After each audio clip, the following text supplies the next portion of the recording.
the Werbachs.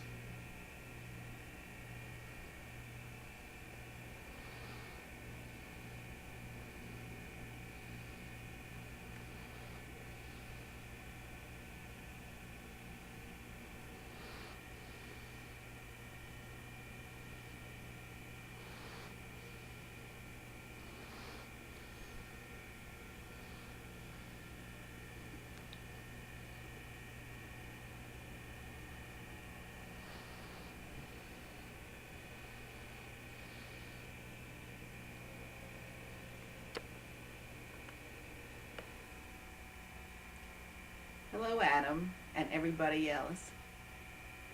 You are always interested in our roots, and since I'm the oldest on my side of the family now, and anything should happen, it'll all die away. It's time to really tell you the real background.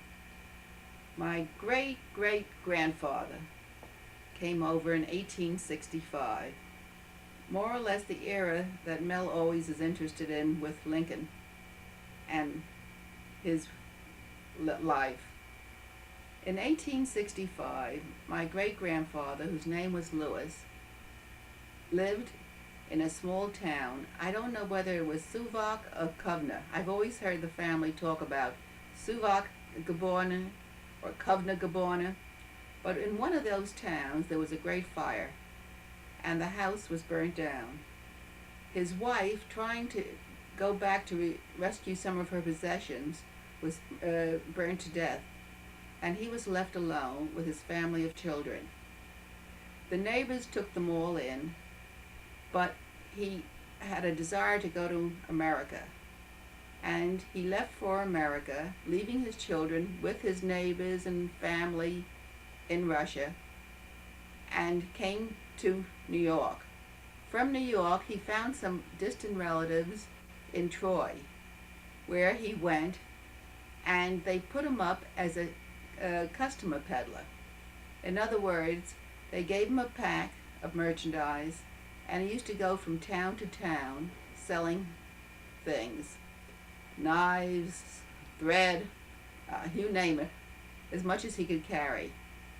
When he earned enough money, he started bringing over his children. My grandmother was the youngest child. She was an infant at the time of the fire, and it wasn't until she was 5 years old that she was brought over to the United States. So basically, her mother tongue is English. She grew up in schools here, and in those days, it was quite interesting. They had a Jewish background, but she spoke English from the start. My great grandfather had found another woman, gotten married, and there wasn't enough room for all the children since other children were being born. So they sent her to live with other cousins. And I've heard stories about Tante Esther's family, but vaguely. All I know is that my grandmother grew up never with a family per se. It was always with other distant relatives. When she was a young girl, a young man by the name of Eisenberg, coming from the same town, who was a first cousin, came to Troy. He had been studying to be a lawyer, and the government, his father had been in the liquor business or something, and had paid off the local mayor or what have you of the town, so that he shouldn't be drafted into the army. However, something happened in politics in that small town. New people came into control, and there was danger of my he was my grandfather being drafted. So he came to America also. He naturally came to family, and that was to my great-grandfather.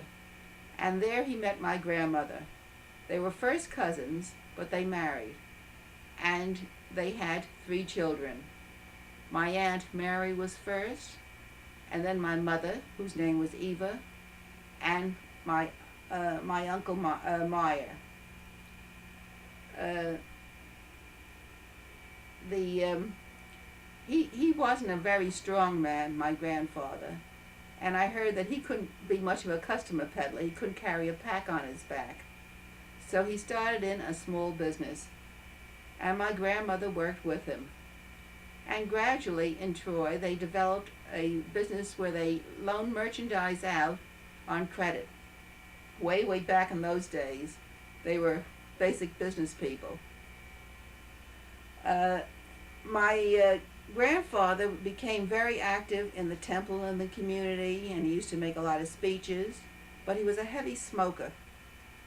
And I always heard stories about him and his smoking, and that is why I never smoked, my children never smoked, my grandchildren don't smoke, because even in those days, the the problems with smoking were apparent to people, as strange as it may seem.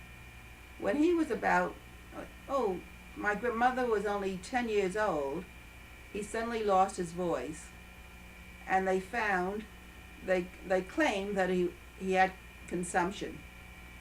He was told not to smoke anymore, and my grandmother went to Saranac Lake with him, because in those days people with consumption went to Saranac Lake, and they said the air would help revive him. According to what I know nowadays, he probably had cancer, because he gradually couldn't swallow and couldn't eat, and she lived in Saranac Lake for a year with him before he passed away. She had taken her youngest son with her, my Uncle Meyer, and the two older girls she also left with friends or family. So my mother didn't have too happy a life as a child either. When my grandmother came back after burying her husband, she took over the store, and she ran the business, supported her family, and made it a comfortable living for them. At that time, there was another family by the name of Rubinsky who lived in Troy, but they decided to move into New York. However, Ben Rubinsky, my father, came to Troy once on a visit, met my mother, they fell in love, got married, and she went to live with him in New York City. I think they lived on Delancey Street in New York at that time. I'm getting dry. Can I rest?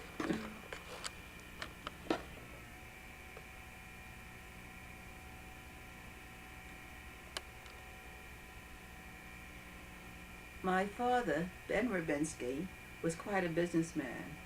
He started a small business called Youngster's Novelty, and he started manufacturing children's wear, pants, jackets, overcoats, mostly for boys. And gradually he did very, very well. And gradually they moved from Delancey Street. My brother, though, was born there, and from there they moved to Harlem. In those days, Harlem was a very lovely section. We were 1 block from Central Park, and it was really going up the ladder to go to Harlem. My father continued to do well, and suddenly he was able to buy a car, and in those days very few people had cars, and my mother had a maid, and suddenly I came on the picture. My brother was 8 years old when I was born. We were very wealthy, and we had a car, a chauffeur, a maid, and then my mother had to stop her other activities to take care of a new baby, me. My name is Adam Werbach. I was born in Felshtin, January 22nd, 1905. I come from a small town in the Ukraine, Russia. My father, Menachem, was born there also, so was my mother, Yocheved, was born in Shomsky, Valiska Gubeni. My grandfather, Michael, and grandma Pearl were probably born also in Felshtin. My grandparents owned a store selling boots, shoes, galoshes, groceries, and hundreds of other items, like a small department store. Felshtin was known for its muddy streets after a rain. They needed those galoshes and boots badly. The stores were all cluttered together in the center of town. Cobblestones were laid out about the beginning of the century. There's an interesting story about my grandparents' store. The store was run by my grandmother Pearl, as my grandfather was busy studying Torah at the synagogue. The name Pearl became very famous for the drugs that she sold to cure horses when they took ill. And this was the only store for hundreds of miles around. Of course, no license was needed then. When my grandparents decided to retire, they left for Palestine. As for myself, I went to Cheder since I was 3 years old. When I was 10 years old, my father hired a local teacher for me to study modern Hebrew and also Russian, so that I may be admitted to a gymnasium. He was hoping that someday I'll become a doctor. There was no such school locally, so he had to send me to a large city away from home. The name of the town of the city was Proskurov. By the way, my mother died giving birth to my brother Nathan. To our shock, she died because she bled and bled, and the doctor was away out of town. I became an orphan.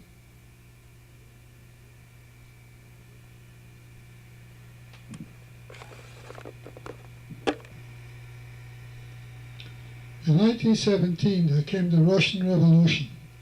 Life changed for everybody, for the better, especially for the Jews who became rid of the monarchy. In 1919, the Ukrainians organized an army to fight the Russians. For some reason, only they know why, they started making pogroms. All of a sudden, I woke up one day and found that thousands of Jews were killed during the night for no reason at all. I immediately called my father, who sent a Gentile friend with a horse and buggy to pick me up and take me home. On my way to meet him, I saw hundreds of killed Jews laid out in rows in order to be taken for burial. When at last I got home, people didn't believe me. They thought I was exaggerating. The next night, we lived through the same pogrom. I was wounded in the chest, but survived. My father and brother were okay.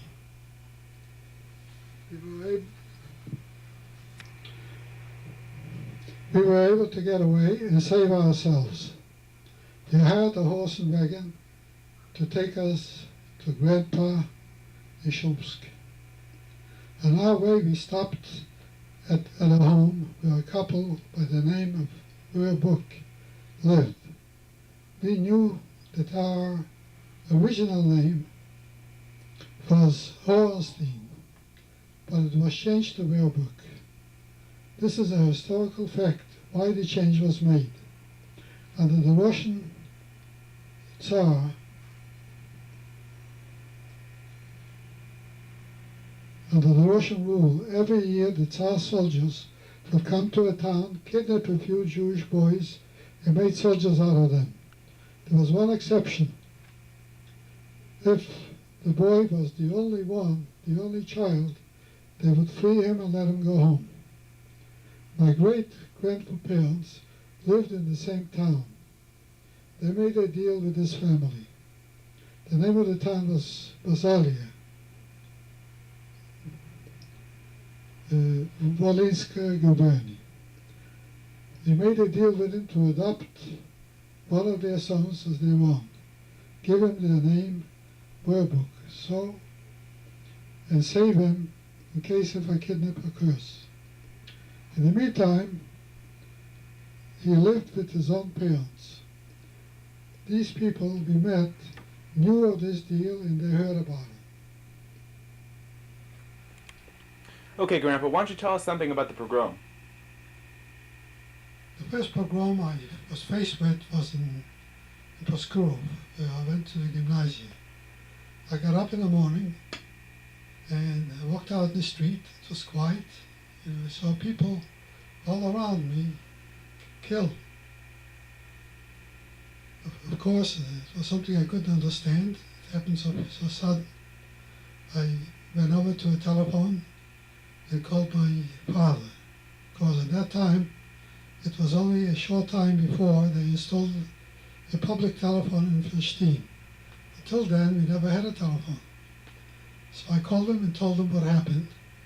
And is it possible that he can send someone and take me home? Well, he did. He sent over a farmer whom he knew with his horse and wagon and picked me up and a friend of mine and brought us to Felshtin.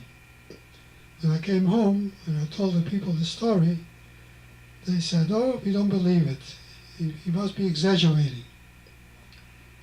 Unfortunately, it happened that the same night the killers came to my town and they did the same thing. They killed half of the population of 2,800. Now tell us the experiences you had. Personally, I was wounded on my chest. They thought that he killed me, but I held the knife that they had. So the soldiers came into your house. Yeah, the soldiers came into the house, and I ran for shelter. So did my father and stepmother, stepsister, and I remember one soldier came and he tried to hit me with a knife. But I held it back and he thought he got me. And that's how I was saved. After a while we found out that our home where we had a store was on fire. We had to escape. We employed a local maid who used to do our chores. She was standing outside. When she saw us coming out, she motioned that there was no one around. We should run towards the canal. We did. My sister was wounded. She was about 6 years old. So my father carried her in her arms for miles until he came to another village. And there he got a farmer and horse and wagon to drive us to another state to Was that your grandfather? to visit my grandfather where it was in Shumsk. In Shumsk, where I was there, my mother was born. That's how we knew to go there and look for help. Okay, why don't we switch to Grandma now? Tell us something about when you came to America. She doesn't need the microphone. So I didn't come to America. Well, I was born there. Born in America. Tell us, some of your early childhood memories. And my memories, I'll tell you a lot of funny things. Okay, that's great. I told you my folks were very comfortable when I was born, and then we had a maid, Sophie, who was a Polish girl, and Willie the chauffeur. Sophie stayed with us until for quite a number of years. In fact, she taught me Polish. They say I used to be able to speak quite a bit in Polish. I don't remember anything today. The family decided when I went to school that I would teach her English. So the first day I went to school, we had a very strange teacher. She was a little humpback, and she hated the children. If a child didn't know what she was doing, she'd go over to her and take a book and hit her over the head. I came home to teach Sophie English, and I said, "Sophie, The boy ran after the ball. And Sophie read, and she only read the boy, and she couldn't read any further. So I said, "I'm sorry, Sophie," and I take the book, and I banged her over the head. Needless to say, Sophie never took any more lessons from me in English. She stayed with us until I was about 7. And then my father lost most of his money. And my mother started staying home more. I was very happy he had lost his money because I never liked having the car and the chauffeur. They used to make me go for a drive every day instead of playing in front of the door with my friends. I'd rather play ball any time than sit in the big Franklin on the side seat with my mother and grandmother and aunt and drive around. So the loss of money to me was a godsend. My mother stayed home, she spent more time with me, and we didn't have Sophie anymore. But before long, things were such that we moved away, and we moved to Washington Heights, to a very lovely apartment, but on the borderline between 2 school districts. And I had to walk approximately 1.5 miles to school. That is, in the morning I'd walk 1.5 miles, and it was uphill quite a bit. Had to come home for lunch, walk back, and then come home at 3 o'clock. And I had been a sickly child, but the walking, now I know, did me a lot of good. I became quite healthy. Except they used to give us, I think, 3/4 of an hour for lunch. So it would take me a good 20 minutes to walk home and 20 minutes back, and I'd gobble down the lunch in a few minutes. My mother wouldn't give me a lunch box because she figured it wasn't as healthy as a hot lunch. But I didn't have much time for the hot lunch. Anyway, I had a good experience in school. I did exceptionally well, and they wanted to send me to a special junior high. I had been skipped several times. But my brother didn't believe in pushing people. He was 8 years older, and if I had gone to the special junior high, they'd have to have car fare for me because it was further away. So I stayed on until, came there when I was in 6B. So the 7th and 8th grade, I stayed on in the elementary school. And since the brightest kids had all gone to rapid advanced school, I was then the brightest in the whole school. And I had a good time. I was president of the class and president of the organization. And when I graduated, I recited graduation, and I graduated with all kinds of honors from elementary school to high school. As it is, I graduated much younger than most children because I had been skipped 2 or 3 times earlier in the season. My high school, I had a lot of fun in high school. There was 4 years of it.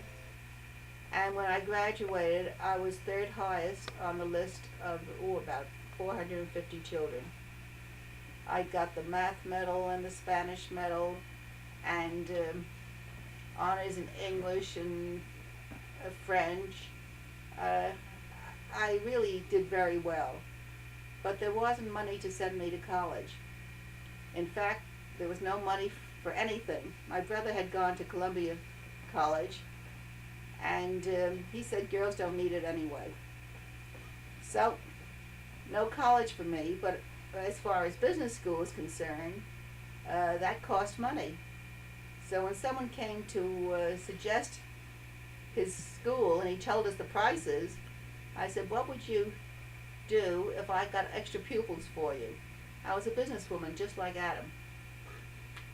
And it's interesting because he looked at me and he says, "Well, if you get 3 pupils, you'll get free tuition. If you get 4 pupils, I'll give you all your books free too." So I said, "Fine, I'll get plenty for you." So I went to my grade advisor and told him the situation. He had been my math teacher and he thought the world of me. He says, "Oh, I'll help you." And any parent, he was a grade advisor. So any parent that came asking about business school, he said, "Oh, Martha Werbach is going to this school, and if she goes there, it must be good." And I got about 5 or 6 people to go to the same business school as I went to. Business school was great because they let us go at our own speed. And since I wasn't paying money, they were only too glad that I finished earlier than others. It was a year course, and we started in February, and I finished it by Thanksgiving. We had our own set of bookkeeping books, and I was able to do that at my own speed. Stenography I learned to do fast, and typing I had always done in study periods rather than have a study. So by Thanksgiving of that year, I was still 17. I went looking for a job in the height of the Depression. People said you can't get a job, it's impossible. But I got a job within 2 weeks. It was working for a Wall Street firm at the price of a godly sum of $12, which was a lot. Some friends were getting $9 and $10. And I stayed with this employer for 5 years.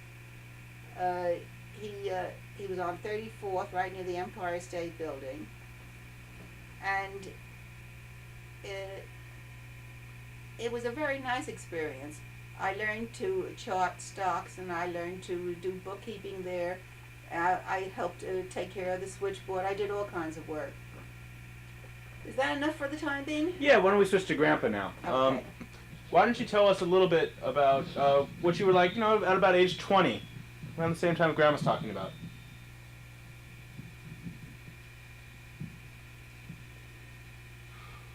Were you still in school, or? When did you come here? When did you come to the United States? How old were you? You went to Canada first. Why don't you tell us about that, coming to Canada?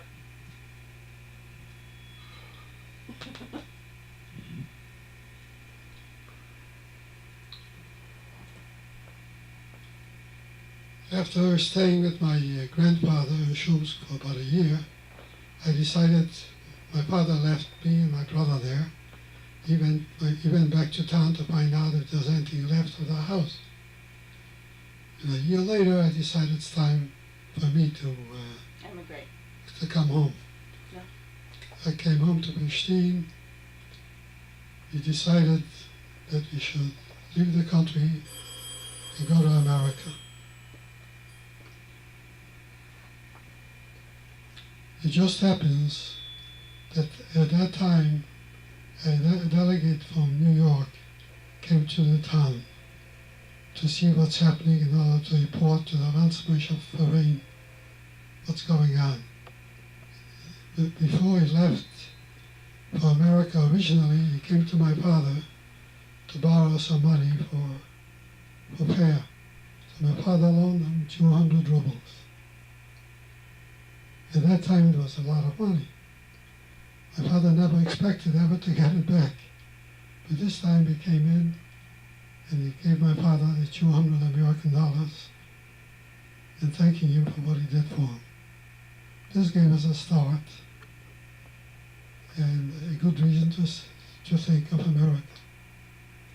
So we decided to go to Poland, which was the nearest border, and see what we can do there. We came to Lwów, or they call it Lemberg sometimes, and we met with my uncle, my father's father, and his family. They too decided to leave the country. At that time, we realized that we don't have enough money for the three of us to go. So my father suggested that I take the money and I go first. Get a job and help him and my brother to come later. And that's exactly what I did. I went to the highest and gave him the $200 and left it to them to take me to New York. I thought you went to Canada first. He's out of breath? Yeah. He's tired. He's out Okay, of why breath now.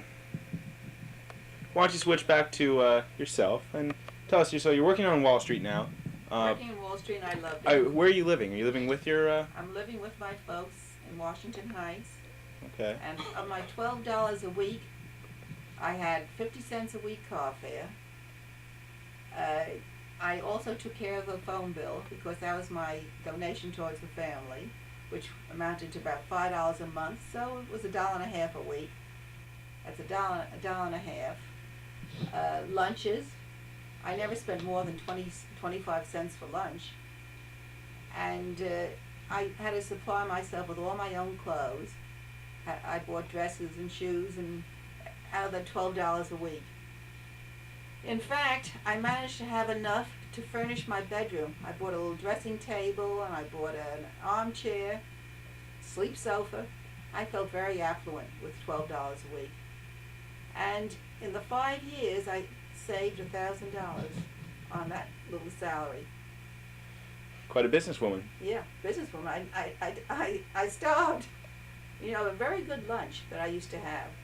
For 10 cents, you could have a cream cheese and walnut sandwich on whole wheat raisin bread. That was a nickel. And for another nickel, you had a glass of milk. So my best lunch was a 10-cent lunch at the chock full of nuts. That sounds great. Now let's try to get a different story. How about when you two met? About what age were you both? Let's see. I was about 18. No, I was about 20. I was 20. We were married at 22. And How old were you, Grandpa? I was about 12 years older. 12 years old, so about 30. 20, he was 32. Okay. He was an old man. Wow. I don't think he's ever been an old man. Okay, so why don't we get both of your versions on how you met? Grandpa, why don't you go first? Well, during the summer, I usually went for vacation to the country, to Mountains. the mountains. So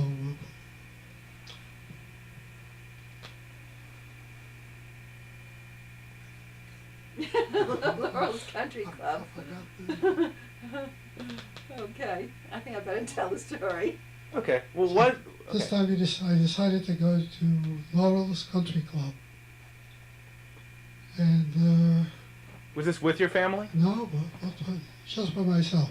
Okay, did your... And I was going to stay there 2 weeks.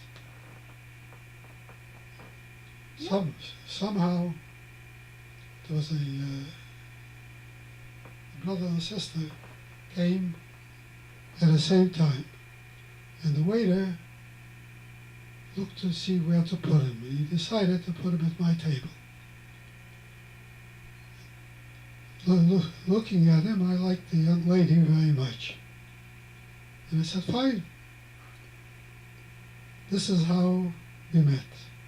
Okay, and Grandma, just about the same way, or? Well, the story on my side, my brother really didn't have much time for me at any time. But one weekend he was supposed to go away with his cousins, and they reneged on the deal. And he was very anxious to go.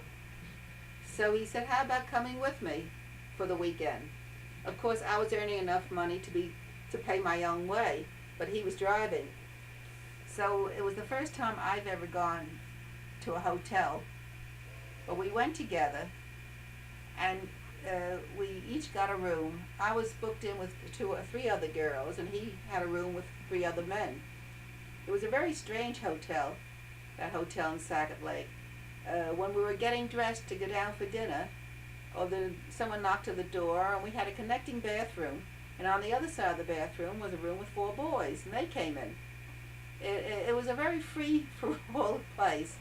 I was very innocent and quite young for a 20-year-old. When we went down for dinner the first day, Dad was sitting at our table, and I was getting a little frightened. It was a little too free. And my brother says to me, look, don't hang around me. You'll queer me. They'll think you're my date. And I sat very quietly, and suddenly Sam started talking to me and asked me to dance after dinner. And I felt very secure being with him. We spent most of the weekend together, and he came home with us at the end of the weekend. I remember the first night when we went back to my room. It was about 12 o'clock. My roommates weren't there.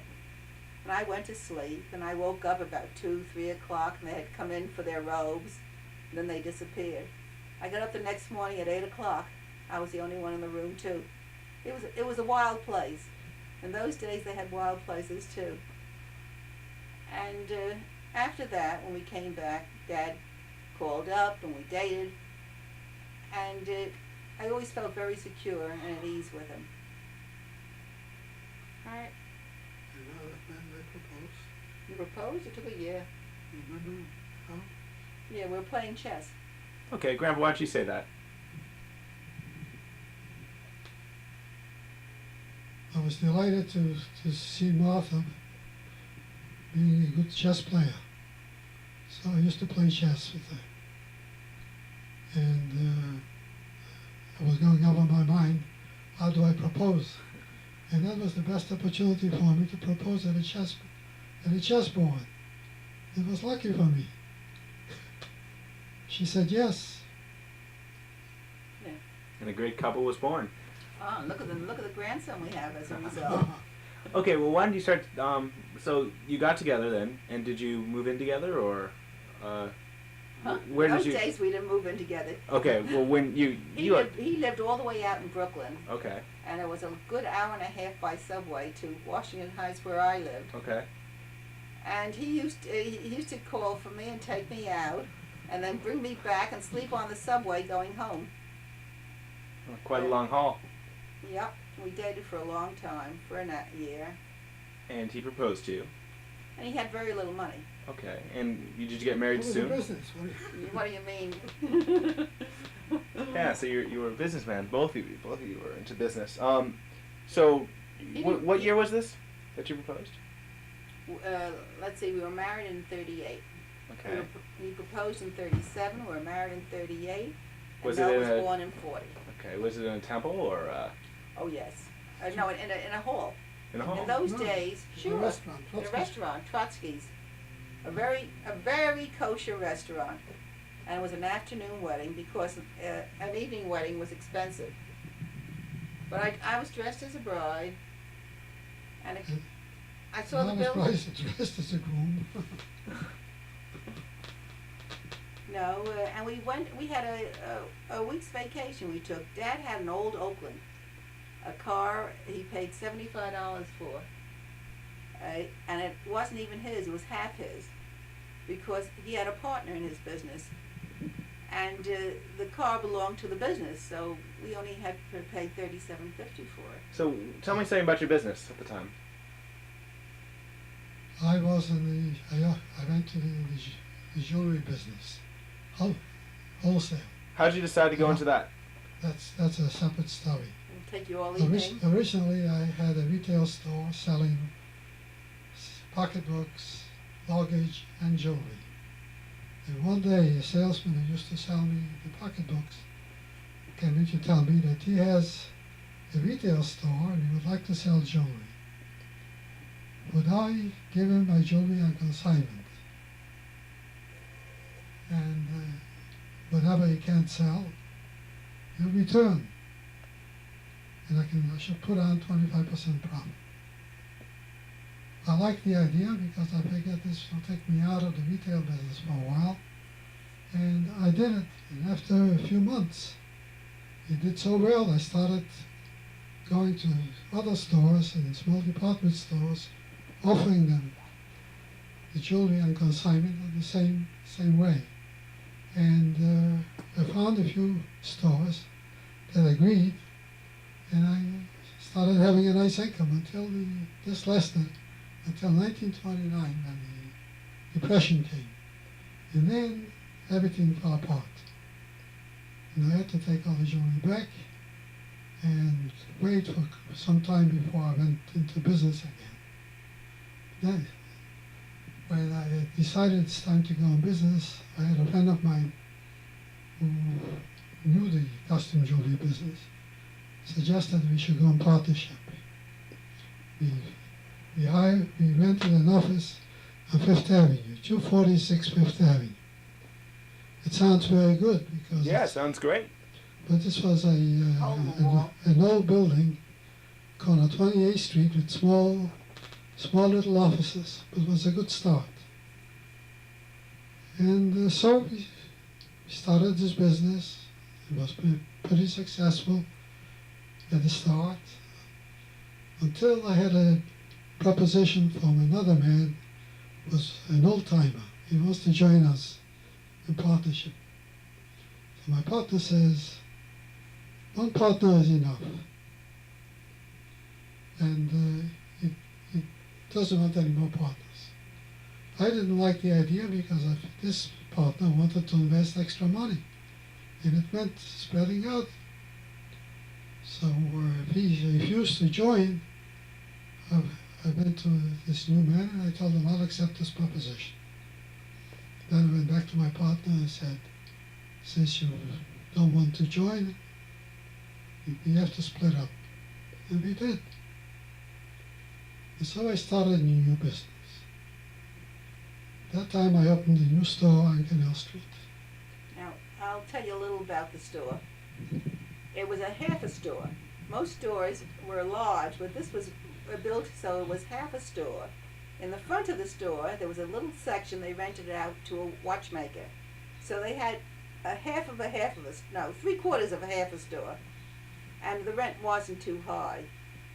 And I met Dad when he was right before he split up, when he started in with the new partner. So it was 38. It was around 38, okay. yeah. In fact, the new partner didn't like it when Dad and I started going together because I was an American girl. And he says American girls are going to cost you a lot of money. Remember that? Yeah, they like to spend money. I think it's pretty well spent money, huh? Yeah.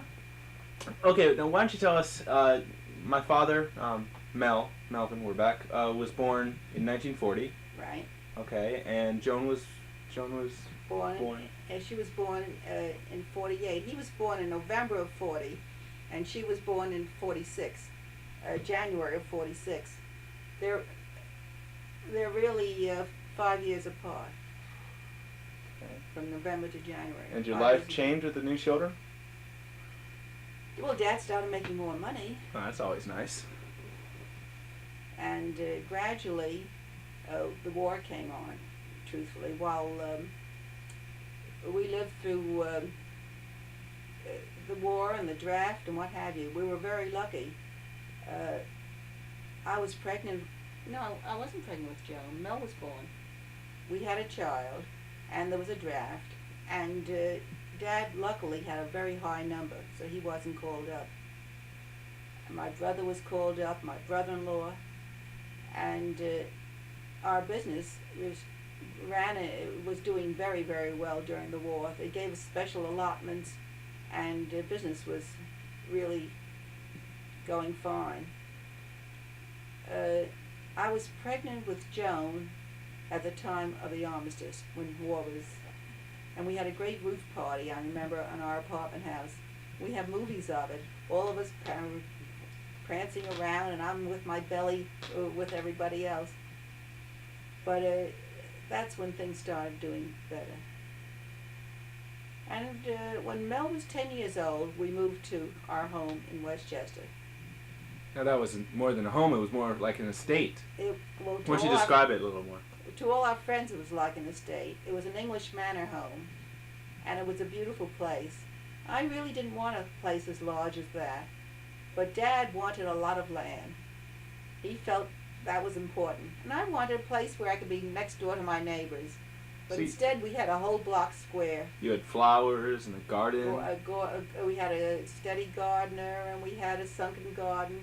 So back to the days of affluence for you. And then we started being, comfortable. And we had steady help for the first, but I didn't like having a girl all the time because she didn't give me a chance to get into the kitchen with my daughter and help her learn to cook and things like that, and I finally let her go and took part-time help again. I think that's about enough for you for a while, no? Well, okay. We'll just sort of wrap this up. The date is April 10th, 1989, and Grandma and Grandpa are here for Andrew Wilder's bar mitzvah, which has just occurred on the 8th of April, which was a big success, as it's sort of a general acknowledgement. And we're signing off right now. Okay.